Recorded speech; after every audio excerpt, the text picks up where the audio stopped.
Shalom. Shalom, brothers and sisters. Giving honor and praise unto the Most High, the Creator and the Maker of heaven and earth. My name is Yeshiah Yisrael of the tribe of Dan of the nation of Israel. And I am accompanied by my brother and friend, the brother Chief Zebulon ben Levi. We are going to pick up on where we had left off from last week. Thank you to the people who joined us last week, and thank you to the people who liked, commented, and shared it. So, without any further ado, let us continue in the same vein. And starting from this particular point here, thank you.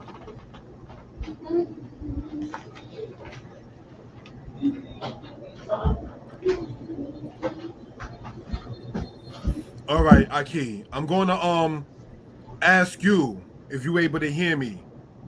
We wanted to start off where you can be reached out at and then continue on from that point. All right? So we have here, brothers and sisters, the laser pointer, the business mail, Maccabees merchandise 12 at yahoo.com, and the personal email, Beit Aguda Educational Center at yahoo.com, Beit Aguda Educational Center at yahoo.com, or the Etsy at www.etsy.com/shop/Maccabee merchandise. So, do you care to speak upon this at any given list? You can speak upon it, brother. Thank you.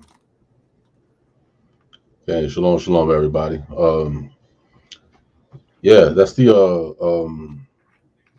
my Etsy website where we sell various objects of Hebrew Israelite interest. Menorahs, shofars, Hebraic T-shirts, Hebraic literature, jewelry, banners, banner flags. So yeah, like I said, just trying to offer the children of Israel all manner of things that they can use for their own personal edification and the edification of the people as a whole. Okay, thank you for that, my brother. We're going to go on to the next slide. Thank you. Oils from the brother in hats. Now, if you look right there, you see the menorah, which is our standard symbol in Israel, and the oils that the brother have on his site, and the hats that the brother has showing the aspect of the commandments and tablets in different colors. White background, blue background. I need to get the blue background myself, loving blue. The green background and the red background. So just want to point that out for reasonable purposes. Want to give a shout out on a human level to my lady Sarah Michaela Yisrael. Want to give a shout out to Bat Sheba. Thank you all for joining on. Like, comment, and share. Thank you for such. All right. So let's continue on in this. The Danite friend to Zebulon ben Levi. Now, what you're seeing right there and giving honor to the Most High is majority of the books that were done. We're going to show with the laser pointer what we're talking about. Hebrew is Easy, Volume 1, Volume 2, Volume 3, Volume 4 was left out. All right. We have Volume 5, Volume 6. Then we have Old Testament Israelites Respond to Messianic Israelites, one of the most controversial ones. We have Egypt Talking Writing. We have Israelite history as it relates to the world. We have, brothers and sisters, From Assyria to America, Part 1, and From Assyria to America, Part 2. All right? So just want to go over this for reasonable purposes. And we got Deuteronomy 28, 15 to 68, which, sidebar, I'm actually, believe it or not, even on the author of such, the copy that I got was so ran down, I am quote unquote borrowing. Now, we just spoke about borrowing books in Israel, right? But I'm actually borrowing my lady's book of the copy that I got because mine's it's so worn down on the cover. Now, speaking about authorship, brothers and sisters, we have it to where the purpose in me wanting to write these books, first off, is to help set the tone and set truth back into the earth. As we go over the books, I will explain why I wrote each individual book, all right, with the time allotted. All right, we don't want this to be too long, but we do want to get this out there to the people. And that is me in my white mitri, my white head covering underneath that, and my white garment that was there. All right, so just want to point that out for reasonable purposes. Let's go on, if you will, to the next slide. The books that were written in purpose. Deuteronomy 28, 15 to 68. History untold to the masses. This book was originally called Deuteronomy 28, verses 15 to 68, The Condition of the Blacks. When I updated the book, as sometimes publishers suggest that us authors do, I took out the part that says the condition of the blacks, because I didn't want it to sound as if it was quote unquote leading. I think the picture speaks volumes by itself. This cover was done by the brother Chief Naftali Ben Dan, and I think that was done perfectly to convey the thought and to convey the point of such. All right, so if I can be heard, because I can't really hear me, if I can be heard, give me a 1. Thank you. All right, the books that were done in purpose. The purpose in this book is to deal with, as a Hebrew, to deal with as an Israelite, the matter of what is referred to by Christian apologists, saying that we do not know what we're talking about when we speak on Deuteronomy, the 28th chapter. Now, in speaking upon such matter and in speaking upon it, I want to show it right here for reference purposes. There is a part in here, brothers and sisters, in which I actually sit there and speak upon the matter that they attempt to quote. And that is, brothers and sisters, the Roman historian Munter and what he stated about Israelites and ships in Egypt. Their citation from this particular Roman historian is mentioned in here and explained verbatim, brothers and sisters, so we can gain an understanding of what we're talking about. Munter, the Roman historian, was not even saying that it is part of the prophecies of the Hebrews that he was talking about. But with Christian apologists, they attempt to sit there and try to have the house of Israel end in 70 AD. But we know good and well that the house of Israel extended beyond that time. So we just want to point this out for edification purposes. Let's go on. Egypt talk and writing. When the said conscious community began to sit there and talk and say there was nobody named Moses, the Exodus is a myth, there was no nation called Israel, and they begin to try to cite people like Israel Finkelstein over in the land of Israel as a source, I began to sit back and think, not trying to be funny, like, you know what? We got to get this literature out. This book was first, as we pointed out last week, the original cover was made by the brother Chief Zebulon Ben Levi. This cover that you see right here was formulated after me and my lady came back from Egypt. All right. And brothers and sisters, in speaking, all right, if we will,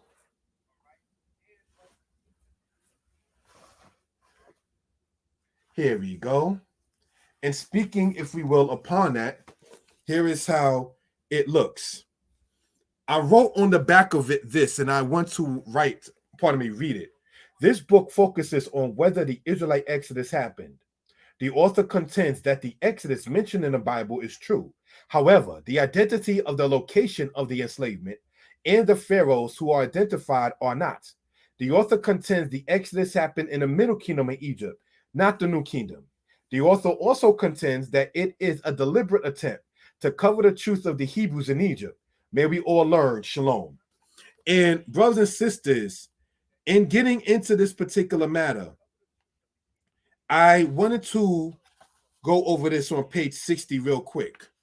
Part of the subtitle is black scholars who told lies to and on blacks by trying to say things such as the Hyksos were white, trying to say things that the Israelites, if they quote unquote existed, was magnified in the Hebrew writings without understanding Hebraic language.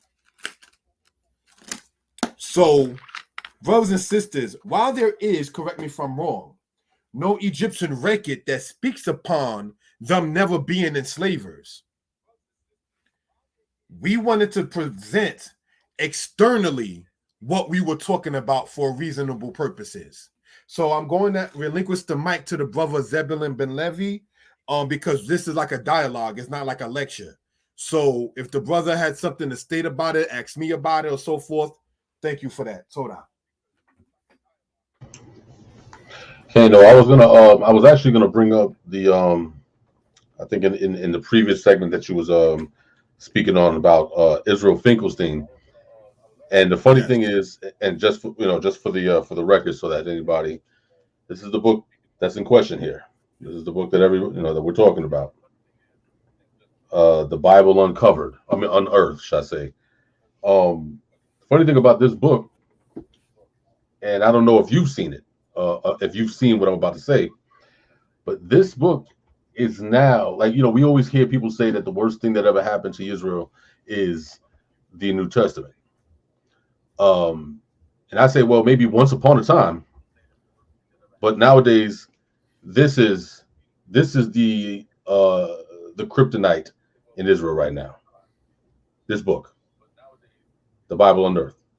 This is the book that Israelites, Israelite historians are finding themselves constantly having to debunk, because here you have a group of so-called Israelis who are basically trying to undermine the historical elements of the Israelites. Once, I mean, you don't really see the debunking of the history of Israel until other groups of people with melanin began to bring out the truth about being Israel. Before, the history of Israel was never a problem. But this is what we're now contending with, and there are many Israelites that are now, this is their Bible now. This book is the new Bible for some Israelites. So when you mentioned it, I was just like, yeah, wow. We talk about the Tanakh, we talk about all these different books, but that book by Israel Finkelstein is the new Bible for many Israelites nowadays. What is your take on that book? I mean, other than the obvious. Okay, giving honor and praise unto the Most High. I wanted to land back on what you said in a nutshell and word it by saying it wasn't a problem until the black man, woman, and child began to say they were Israel. Right. See, in Israel Finkelstein thing, he says in so many words that Israel was a coin term, it was made up, but yet he walked around with the same name of such. So we have to begin to sit back and see, okay, how did the people whose roots go back to the surname Finkelstein get into the land called Israel? What happened at the Balfour Declaration? What was Schindler's List about? What was the prophet Ezekiel talking about Edom, what in the land, and casting it out as a prey for the residue of the nation? What were these people talking about in the history of such? And so now, if we were to talk about, say, Israel Finkelstein real quick, and if we were to talk about the other ones who attempt to sit there and write, such as the guy who wrote the Bible myths, in the Bible trying to sit there and state in so many words that the Israelites in the 12 tribes was a myth and that it was essentially made up. But you have to then explain who were the Assyrians talking about in archaeology? Who was Cyrus talking about in archaeology? Who was Tacitus of Rome talking about? Who, brothers and sisters, was Nuwas representing in the continent of Africa? What, brothers and sisters, was Nebuchadnezzar and his man Nebuzaradan speaking about that you see inside the museum?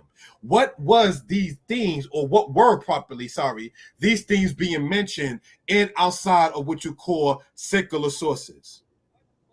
We have to begin to sit back and take it, not trying to be funny, outside of the canonized Tanakh, outside of, say, the canonized Bible and then going into and having a confidence to know that Yah fills heaven and earth, and that, as it says in Psalms 117, the truth of the Most High endures forever. How do you explain the Israelite people in the Congo, the Limba in Southern Africa, the Beta Yisrael that's in Ethiopia, the Igbo that say such? How do you explain the people in Brazil before Cabral got there, of Portugal in the year 1500, talking about Adam and Eve, which is identical to the story in the Tanakh, and referred to, as the brother put me onto, a thing called a Papa Vu? How do you even explain such a particular case? You understand? So when you begin to sit back and see these kind of things, as pointed out, it was only a problem, brothers and sisters, when brothers and sisters, the said black man, woman, and child began to say we were the house of Israel. That's when it became a problem. And so somebody typed in, do they use that book instead of the Tanakh, giving reference to Yod He Wah He and our forefathers? In that book, the person is bordering agnostic or atheist, if we will. You understand? So they're not going to acknowledge, say, the God of Israel, while at the same token, they want to, quote, be in the land, but they know they are not of the land. You understand? And so while our people, it is known, because me and the brother Zeb off camera joked about this. You know, if I sat there and said that my name was Ruben Stein, just saying that as an example, and I put a Caucasian image as my picture in the book, do you know that thing will sell like hotcakes? They know. And just like, no disrespect intended, when I wrote the book, Egypt Talking Writing, I knew I had to cite more Caucasian sources, because that's who we're going to sit there and flow to and believe. Do you understand? So they already know that particular thing. And while masquerading as this quote-unquote said Jew, will sit there and rather denounce the Tanakh itself before they admit that they're not the people of the Tanakh. It's one of those things like a bitter man or woman. Nobody will have you if I can't have you. So if it ain't me, then it's nothing. That's an extreme form of arrogance. So we just want to point that out for reasonable purposes. The books that were written in purpose, all right? From Assyria to America, part 2. Now, brothers and sisters, what was the point in writing, as we see here, book 1? This book, brothers and sisters, is over 350 pages. And the point in it, I'm going to read the table of contents. One night when me and my lady was in Harlem, this guy, and it's not to be disrespectful because nobody knows everything. I said, okay, guys, so you know about Africa? He was from Africa. He was like, yeah. So I said, okay, so you heard about Dahomey. And this particular gentleman did not know about the Dahomey people. So while he's sitting up there, and maybe in spirit, and certainly the lady that was next to him, not trying to be funny, was like, oh, these Akata, these Negroes over here in America don't know feces. We're going to keep the language clean. I decided to take out the book while her and I was in Harlem one night. And this was the book here, From Assyria to America. And I said, brother, read the table of contents of the book. And he said, from Egypt to America, from Avaris to Alabama, the Romans and the Israelites. How to teach Deuteronomy 28. From Ghana to Georgia. From Dahomey to Delaware. From Nigeria to Niagara. From Madagascar to Manhattan. I said, now look on the other side and see who wrote it. I was like, oh, you wrote this? You wrote this? I said, yeah, brother, I wrote the book, giving thanks unto the Most High. Don't you ever in your life assume somebody doesn't know something, has not looked into something, has not studied something, has not researched something. I made that mistake. I thought there was a brother who years ago, he didn't know Arabic like that. And I was saying certain things. But see, I, not knowing Arabic, didn't realize, unlike Hebrew, Arabic is extremely important on how you pronounce something. The accent and the pronunciation in Arabic is extremely important. I didn't know that. So he was correcting me on the Arabic that I did know.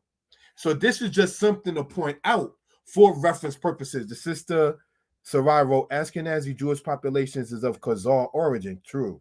Their ancestors came not from the Jordan, but from the Volga, not from Canaan, but from the Caucasus, once to believe to be the cradle of the Aryan race, and that genetically they are more closely related to the Hun, Olga, and Megayah tribes than to the seed of Abraham, Isaac, and Jacob. That is very true. Speaking about that concerning the Khazars and so forth. In Cohen Mikhail's book, Israelites and Jews, The Significant Difference, real quick, he pointed out that Europeans have pointed out that Jewish people are Hebrew-speaking Gentiles. So while this is not, say, a knock on quote-unquote Jewish people or anything of that sort, it is a matter of bringing the truth out to the forefront. Just as much as when we say we Israel, we have to admit that we broke covenant with the Most High. If we don't want to acknowledge that, then we don't understand Leviticus 26. We don't understand 1 Kings 8. We don't understand why did Daniel confess his sins facing the west from where he was at, in Babylon facing where Jerusalem was. So we just want to point that out. Now, the reason why in part I wrote this book is because there's been a movement saying that the Atlantic slave trade was taught incorrectly, and that it was taught going supposedly east and not west. While it did go east as well, what I've noticed is that they who want to minimize the matter of the Atlantic slave trade going west didn't do what Tanzania did, didn't do what Ghana did, and saying we open our borders for the said African American if they want to come through. So they who are saying that the Atlantic slave trade is told in reverse, why are you not claiming the people that was brought east? Bring them back over here to your homeland of America or Turtle Island. Why are you okay? Why are you okay and confident in holding that particular case? So what I began to do in going over this, and I want to point this out, this right here is a matter of a man and his slaves, and this is a record of it. While we are asked, are there any records of any slave ships? Knowing good and well that many of the slave ships were burnt, brothers and sisters, due to it. Brothers and sisters, this is called the Valongo Wharf, and this is spoken about even in media just as of last year. And this is one of the evidence of the Atlantic slave trade as in Brazil. It seems as those who are pushing the concept, quote, this is our original Turtle Island land, and so forth and so on, do not seem to want to talk about the black people in Trinidad, Barbados, Jamaica, Haiti, Santo Domingo, Brazil, Colombia, and so forth and so on. Brothers and sisters, 30 out of 100 slave ships went to Brazil itself. So we cannot separate that particular matter. This is something we want to point out for edification purposes. So while trying to minimize the matter of what happened with us as a people, we want to point this out.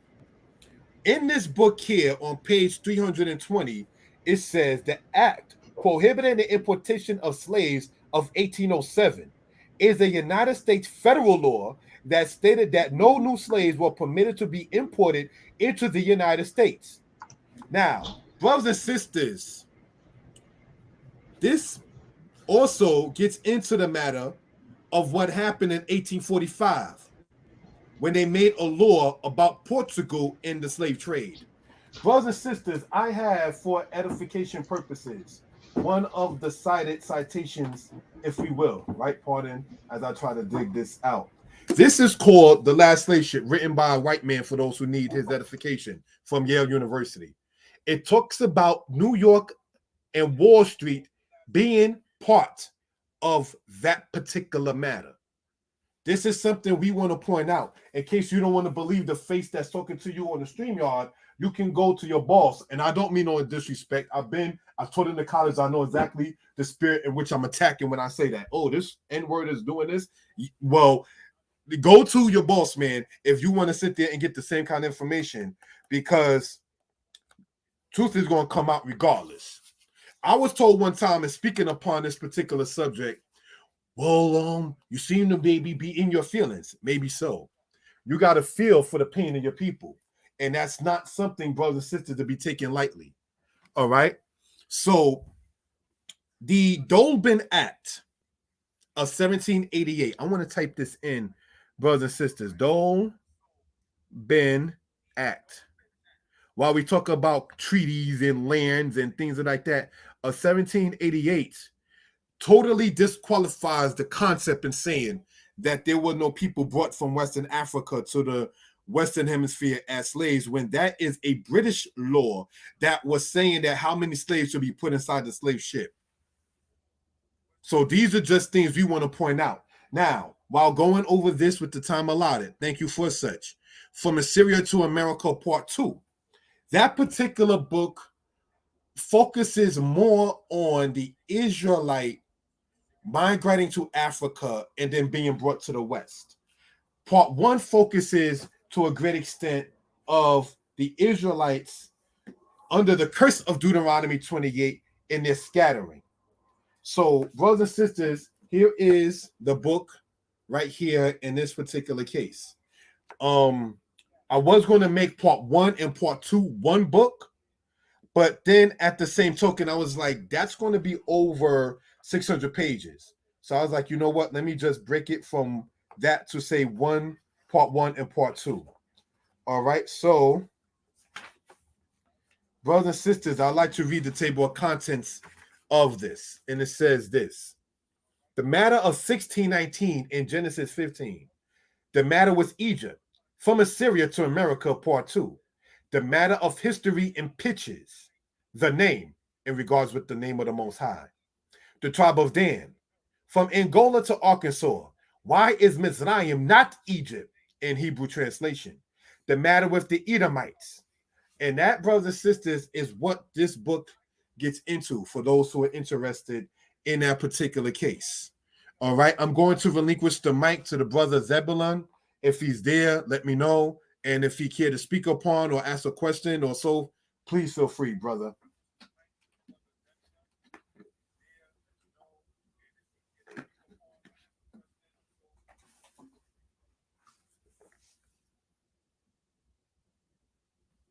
Okay, maybe the brother stepped away. So let's continue on with the time allotted. The book written in less than a week. Hard, diligent work. What you see right there on the left-hand side, Israelite history as it relates to the world. Brothers and sisters, that book was written with the notes a brother had, thankful to the Creator, in less than a week. And here it is right here. Israelite history as it relates to the world. And in this book, the table of contents reads as follows, if we will. All right.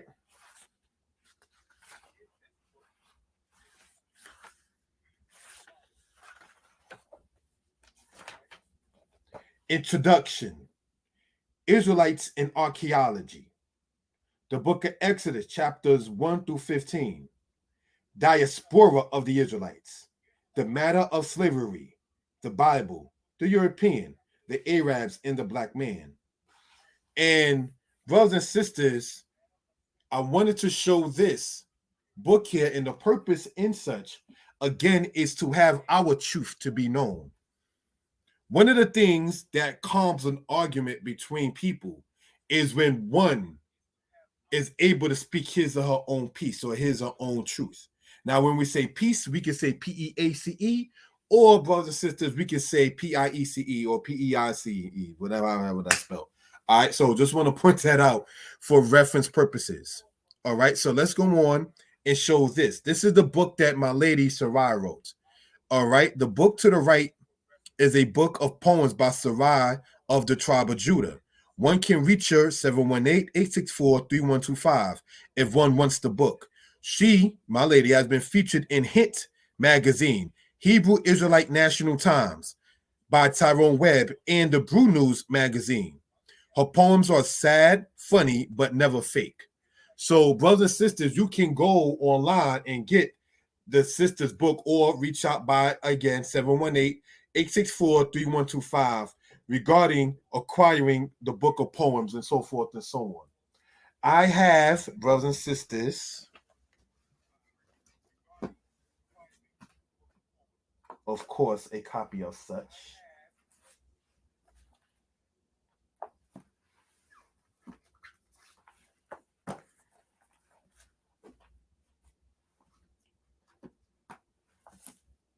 I left my copy in my other bag. I'm sorry. But yes, sorry about that. But yes, you can go online and get that particular book. All right. So just want to give her the shout out in that particular case. All right. Let's go on, if we will, to the next slide. Thank you. The sister Fab Aim, who did the flyer, also has her merchandise. Now, she did the flyer that you see right here. Moreh Yeshiah interviews Chief Zebulon Ben Lewi Hedekya. All right. So, on becoming an author and other matters, his introduction to history in the Israelite nation. Last week on this channel, we went over that particular matter and so forth and so on. All right. So just want to point this out for reasonable purposes. Give me 1 second, please.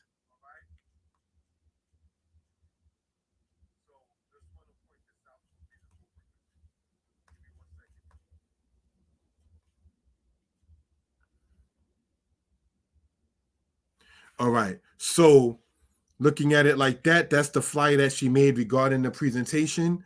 And this is some of her oils. You can reach out to her by Fab Aim Edits on Facebook. All right. And I'm going to type that in there. So for those who want it, Fab Aim Edits. And you can type that name on Facebook or Meta, whatever they call it. And you can get it from that particular case and so forth and so on. So just want to point that out for reasonable purposes. Next slide. Thank you. This is her flyer here, as pointed out, fabaimedits@gmail.com. She does some of the books. She did the flyer. She does the videos that I put up about the anniversaries for me and my lady every month. So she does very great work. So just want to promote her in this particular case. All right. And this is a picture of her showing the books that she had acquired, Hebrew Easy, Volume 1 to Volume 6. All right. So let's continue on and close out with the time allotted. Hebrew is Easy, Volumes 1 and 2. All right. Let's look at this right here. This is Volume 1, brothers and sisters. Explains the alphabet, the vowels, and how to read on the meager level to the advanced level. The goal of this book was understood. The goal of this book, when understood and followed, there is homework one must do. One cannot afterwards but help be a reader of the language. The way, brothers and sisters, that this book is formulated, which we see, all right, for edification purposes, right here, Hebrew is Easy.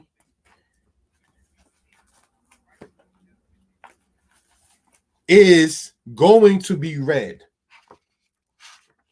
All right. And of course, the dedication is to my mother, my first teacher.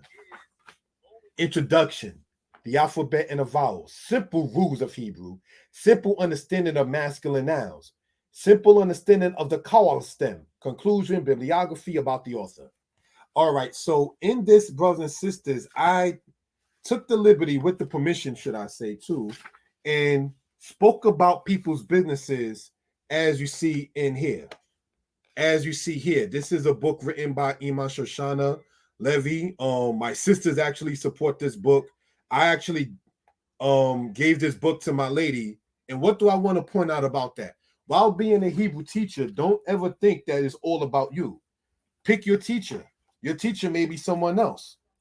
So it's nothing to sit there and be a big baby about, or so forth and so on, because we are all here to learn. And to be quite candid, when the lady Ima Shoshana wrote her book back in the 1990s, I remember saying to myself, maybe I should write one. Come to find out, over 20 years later, one was done. So just want to point that out for edification purposes.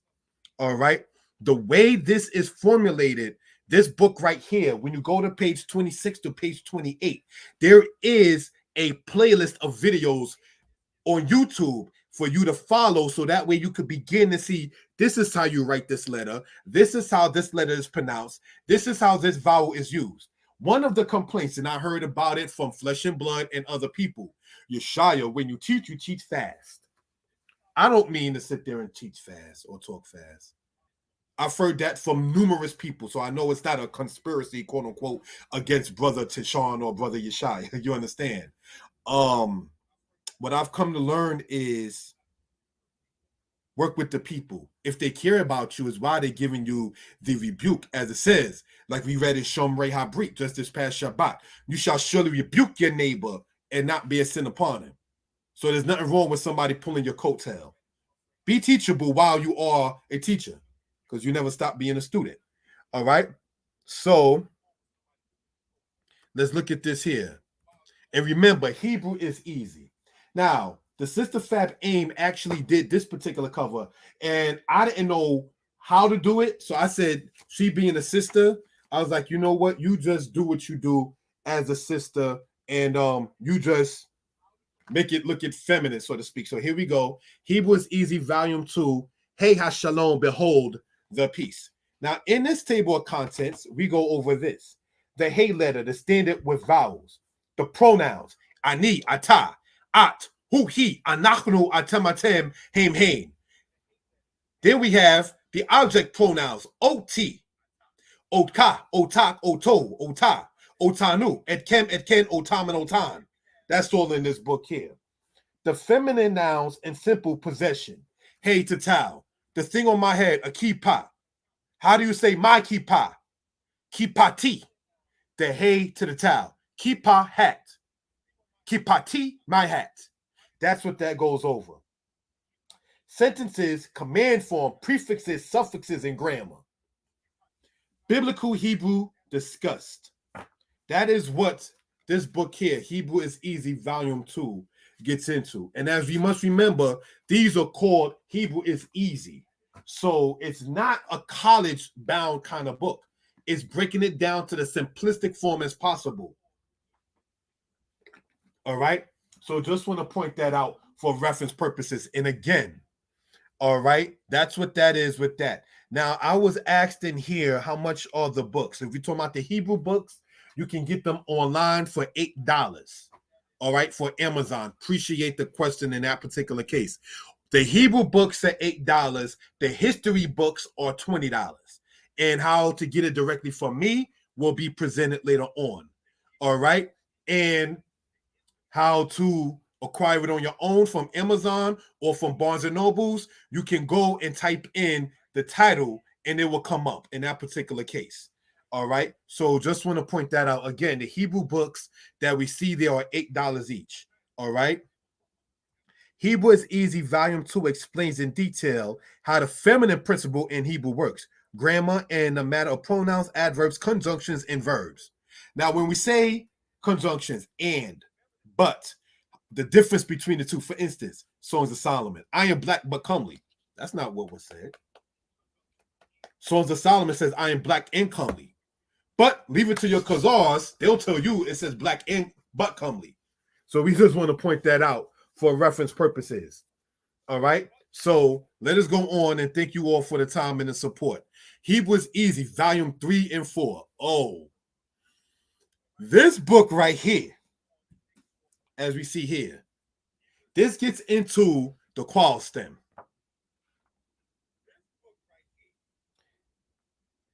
That's why being focused is important. This is the table of contents of this book here. The qual stem is the first of the 7 stems in Hebrew, brothers and sisters. We read here. Hebrew is Easy, Volume 3 explains how one can identify what is a, quote, irregular verb. They are the penun, a verb that begins with the letter nun. Lamed hey, a verb that begins with the letter hey. Ayin, that's when the second and third letter are the same letter. Verbs among others. This book explains how the verbs in the qual stem are word when in irregular use. So how do you go from katab t, from kaf tal and bet, to haya, hey, yod, hey, and saying hayiti and katab and how that works? That's what that book gets into. All right, for edification purposes. Again, brothers and sisters, in this particular book, I want to shout out because I knew it was in here. This is Ima Atalia Drinks. So you can order her drinks. And trust you me, when I was in North Carolina, I drink many of these. These are great. All right. So all of the ads that we're talking about will be inside the description as well. Okay. Hebrew is Easy, Volume 4. Now, I know I kept the cover plain. I did that on purpose. All right. I kept the cover plain on purpose. Because what we wanted to point out, brothers and sisters, is how to get this information out to the people. In this table of contents, this book is about nouns, the alphabet, masculine singular nouns and possession, masculine plural nouns and possession. What am I saying? Give me get somebody type in a noun in English. Like a noun we know as a person, place, or thing. So see somebody type in what a noun, any noun they can think of in the room. I appreciate that. Thank you so much. All right.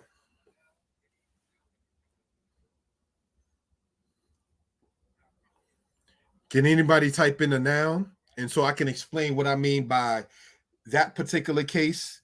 Okay, Egypt is a place. That's a noun. And I appreciate that. What I'm going to ask is, under the noun being a person, place, or thing, can we use it as a person or a thing in that particular case? And the sister wrote apple. My lady wrote teacher. So let's look at the word teacher. How do you say teacher in Hebrew? Anybody? While we can go back and forth on this.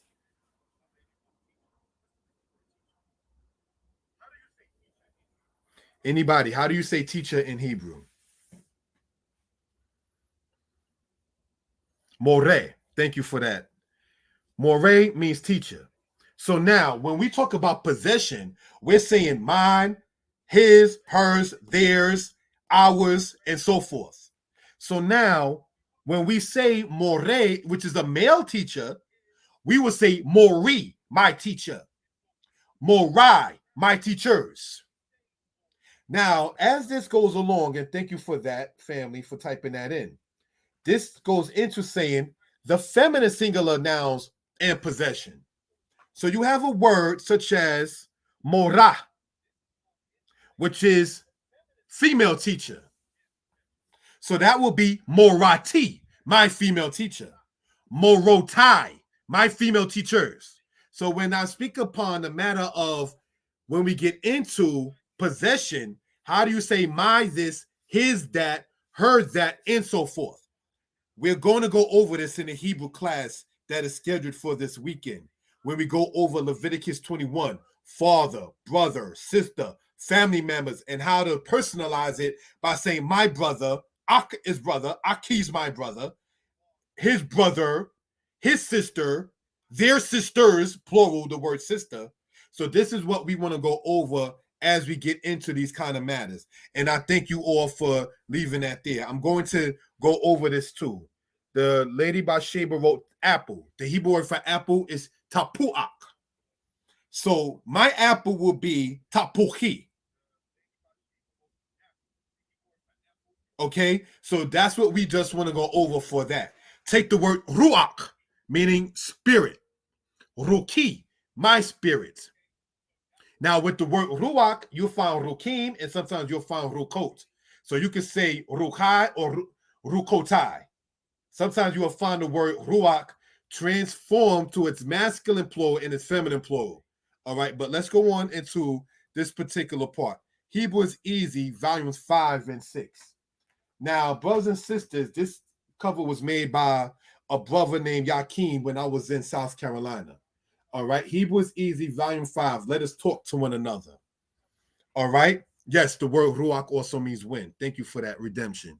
Volume 5 explains the matter of how to speak to your relatives in everyday conversations. Exodus 20 is also explained in this book. Now, Exodus 20 we know is the 10 Commandments. So over that, I go over the matter of Mizraim and what that means. When it says Mibates from the house of Abadim, bondage. Lo Yikielaka, you shall not have. Elohim Akerim, other gods. Al Panai, and what all of that means, going over that step by step within Exodus 20. And when I speak upon the matter of greetings or how to speak to family, one to another, if I can be heard, please give me a 1. If I can be heard, please give me a 1. Good morning, good afternoon, good night. I hope all is well. How to say it as a male, how to say it as a female. Because as Moreh Mishael pointed out, if I can be heard, give me a 1. Thank you for that, family. Thank you for that love, Sarai. We are able to see that Hebrew is the language of gender. You understand? So we just want to point that out. That's why there's no Hebrew word for transsexual.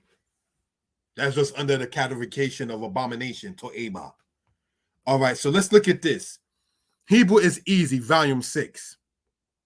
Conversations among family. Volume 6 explains the matter of how youth will address elders. Shalom, Zaquain, my shalom ka. And then the elder will explain how his or her piece is. And then the youth tries to, if the elder, the way I made that book, the way the youth will respond is if the elder is feeling upset, what words do the youth use to try to console the elder and to be the aznayim of the elder? So that's what that is in that particular case. When I wrote this book here, Hebrews Easy Volume 5, that was for regular family conversation. Volume 6 gets into, brothers and sisters, how youth will speak to elders, because I made it in honor of my mother, who, for those who know, definitely, may she rest in peace, had no problem identifying herself and letting it be known on what it is. I am not your friend. I am your parent. All right. So just want to point that out. Linguistic matters, if I'm understanding what Redemption wrote in there, we get into the matter of linguistics within these books, the history of it, the purpose of it, the study of it, the genre of it, its origin, how does it work, how did it transform over the course of languages, because Hebrew did transform. Let me explain, as I explained that actually in part 1, about the transformation of Hebrew. No mother or father named their child Nebuchadnezzar. Nebuchadnezzar is the Hebrew way of saying Nebu Oasur, which is the Babylonian way of it. Just as much as the English Jeremiah, Kilquiah of the tribe of Lewi, who sired, who we know as Jeremiah the prophet, did not name his son Jeremiah. He named his son Yirmiyahu. So it does get into that particular matter for edification purposes. Again, as pointed out in Hebrews Easy Volume 1, no parent named their child Nebuchadnezzar. The Nebuchadnezzar that you see written in Kings and in Jeremiah is the Hebrew rendition of how to say his Babylonian name. It is called metathesis once it comes down into it. In the presentation that was done on this channel, which is a history thing, I expounded upon how Zephanat Paneah was the Hebraic way of Joseph's given Egyptian name, Zitchenafyapianhu. All right. So if somebody asks, my lady asks, not somebody, sorry. So would it be correct to say your teacher in Hebrew as Moreh Shalak? Yes. If you want to say, thank you for that, love. If you want to say Moreh Shalak, that is a proper, not incorrect way of saying your teacher. The person you're talking to now is a female. The teacher you're talking about is a female. So when we deal with, as pointed out, what you pointed out there was Shalak, there's Sheli, mine. Shalaka, yours, when speaking to a male. Shalak, yours, when speaking to a female. So if the teacher was male, but it's a male teacher to a female student, it will be Moreh Shalak. This particular teacher, thank you, love, for that question. Moreh is a female teacher, and who the teacher belongs to happens to be female, because you can tell it's Shalak and not Shalka. But the matter of Shali, Shalka, Shalak, Shalo, Shalah, Shalanu, Shalakim, Shalaken, Shalahem, Shalahen is expounded upon in Hebrew is Easy Volume 2. Thank you for that. Now I appreciate that. The lady that you see there in Hebrew is Easy, Volume 6, was my mother. It's been over now 16 years since she left this earth. I will say this in due respect. I remember her going over Hebrew with me when I was a child. I remember her expounding upon Hebrew with me when I was a child. So when our elders leave us, we don't want whatever they put in motion that is good to just let it drop. We want to continue the baton on. Let's go on, if you will. How to reach Moreh Yeshiah, because we're concluding out. My phone number, 908-587-4841. Same number used if one donates to PayPal. So if you're donating, or even if you want the book and you get it through PayPal, you can put that telephone number in. You can use the email or the name or the telephone number. PayPal will come through this particular number right here. And to date, nobody can say that I swindled them out of a book. It's not a thing that you're going to donate money for a book, pay for a book, and then I'm up there giving you the runaround and the hula hoop. We're not doing that in Israel. Because as pointed out in this book here, and I want to show it, if we will, for edification purposes. Right? And here we go. Right here, brothers and sisters. And it says in quotes,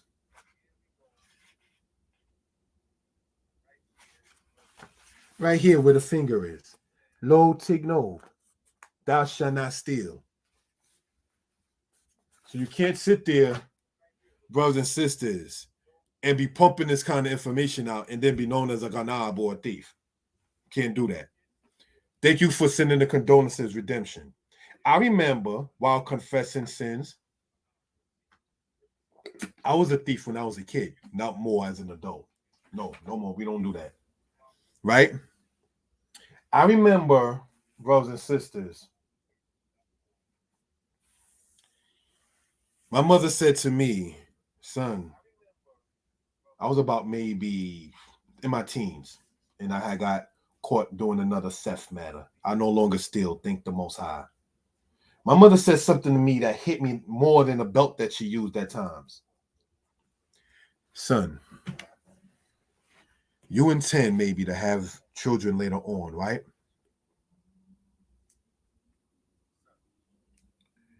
You're going to name them names, just throwing it out there like Zid Kriyahu, Yah's my righteousness, and Kes Kriyahu, Yah's my strength.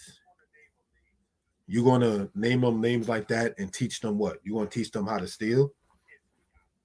That's what you're going to do after naming, if you're blessed with children later on in life, after the name invoking the Most High God?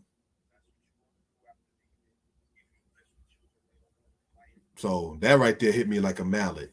So now, being an author, nobody can say that they paid for it and I swindled them and played games and hula hoop.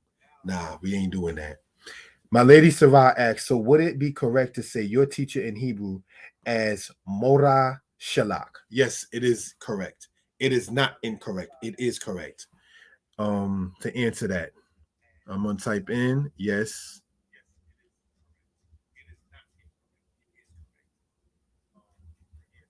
Thank you for that.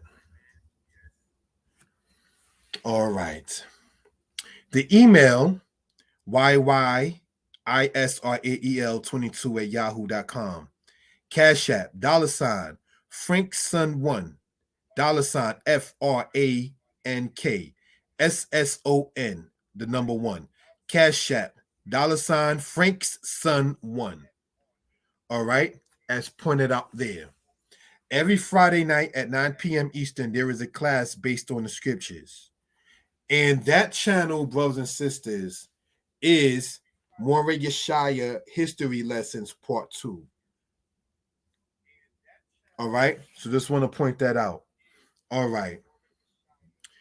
Moreh Yeshiah Torah Lessons, Moreh Yeshiah History Lessons 2, every Saturday, which is the Sabbath, at 3 p.m. Eastern Standard Time, there is a Hebrew class, and that is on Moreh Yeshiah Hebrew lessons.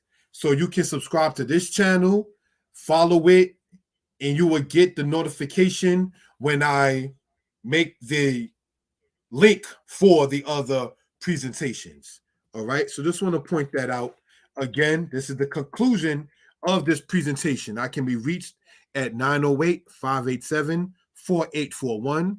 Same number used if one donates to PayPal.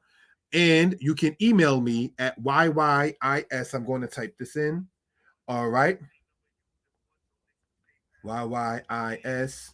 That's the email. All right. The Cash App for those who are interested is dollar sign Frank's son, dollar sign Frank's son 1. That's the Cash App. And brothers and sisters, the PayPal, the telephone number in that particular case is in quote 908-587-4841. All right. So just want to point that out for reasonable purposes. Again, I'm asking you all to share, like, comment, subscribe. All right. So once it comes down to that, so if you're talking about is that a capital Y? Yeah, in the email, it really doesn't matter if you use a capital Y or all lowercase because it's still going to go to the same thing regarding email. But yes, once it comes down into that particular case, that's the email. One's the Cash App, the other one, the 908 if one wants they book. The Hebrew books, as we went over, let's go over and close out this particular case. Thank you for that.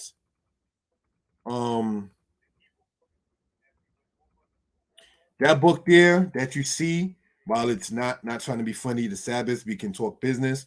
This is 20. This is 20. This is 20. This is 20. The book you see on that side, that's 20. So that's 5 books based upon history. All right. Anyone who wants it, don't worry about shipping and handling if you're getting it directly from me. Contact me and we'll work that out. So the 5 history books that we went over, it's $20 each. That equals 100. Never have to worry about shipping and handling, and I'll sign it off for you.